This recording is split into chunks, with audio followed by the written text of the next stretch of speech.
I hope you guys survived the October 4th emergency test from FEMA.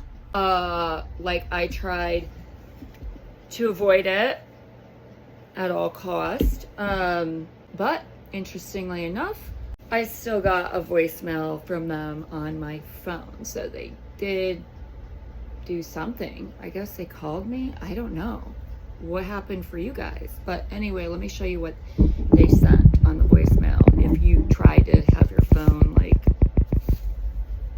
off grid. Attention, press any key or hold for an important message.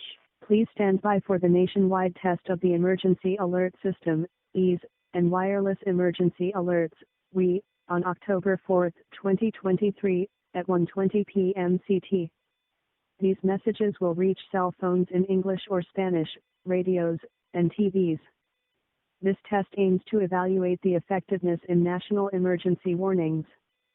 For more information, please visit www.fema.gov/press-release/20230803 for October 4, 2023, FEMA.gov.